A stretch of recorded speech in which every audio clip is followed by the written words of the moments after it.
Bruce Lowry Chevrolet is celebrating 100 years of family ownership and giving you the best deal on your next vehicle. From the 2022 Chevy Silverado Crew Cab with 1.9% APR for well-qualified buyers, to the 2022 Chevy Equinox with 0% APR or $1,000 cash allowance. Come see us at 711 Southwest Loop 820 in Fort Worth or visit BruceLowryChevrolet.com. Bruce Lowry Chevrolet. Find new roads.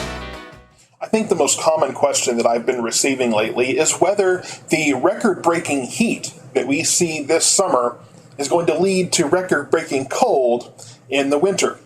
The short answer is not really. There's not a direct correlation between the two. Now, is it possible that it could happen? Yeah, it absolutely could.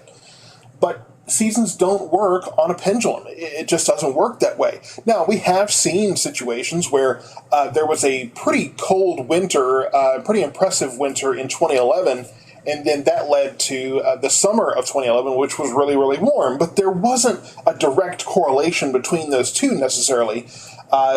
You just kind of have to see what conditions can lead to what outcomes in that part of the year. Now, I will say that La Nina is expected for the remainder of 2022. La Nina is those cooler temperatures off of the coast of South America, and that can lead to really worldwide impacts in terms of weather. Of course, the opposite is El Nino, where it's warmer temperatures. And what does La Nina mean for North Texas? That usually means warmer, drier conditions. So we are looking at La Nina expected to continue at least through the end of December.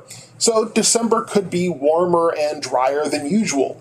Now, what does that mean for December? I personally am going to be watching for the potential that could cause some severe weather in December. We saw December 26, 2015, when there was a tornado very much later than we usually would expect in that part of the year.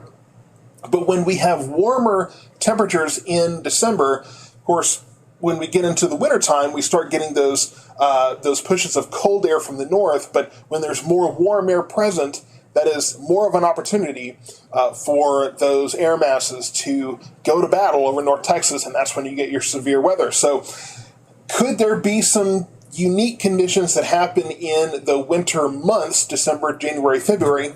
Absolutely, there could be. But ultimately, what is the forecast we have for January and February of 2023? We don't know. There's no outlook right now for that. It's a little farther out than what we can really see. But we are not expecting that the record temperatures we've seen this summer are going to directly cause a record winter. It's just not something that can be correlated over time in any other example, really, as far as from what I can tell.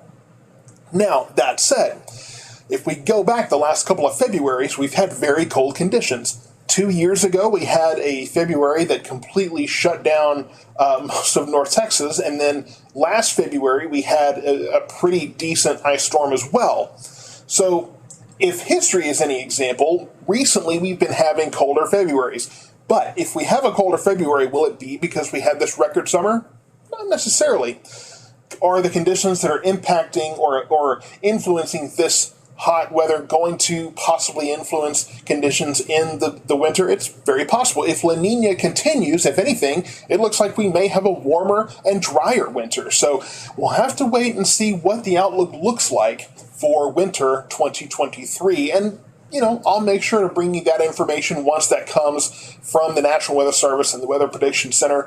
They're always looking ahead in those climate forecasts. And for right now, though, it's unclear, but the answer overall is that there is no direct correlation between a really hot summer and a really cold winter. I hope that answered your question. I know it's probably not the answer people are looking for. I think people generally are just going to expect, right, that the pendulum is going to go from one direction to the other, from one extreme to the other. That doesn't necessarily mean that it's going to happen. It doesn't necessarily mean it's not. Stay tuned to Ellis County weather, and of course, anytime we get those expectations or those outlooks looking at winter, I think for right now, we would just like for it to be cold, right? We wouldn't mind a 30, 40 degree day to get us out of this triple digit nightmare, this Groundhog Day situation that we're in. But as soon as that information comes out, I will obviously bring that to you. And for now, stay cool out there. Thank you so much for watching. I'll see you next time.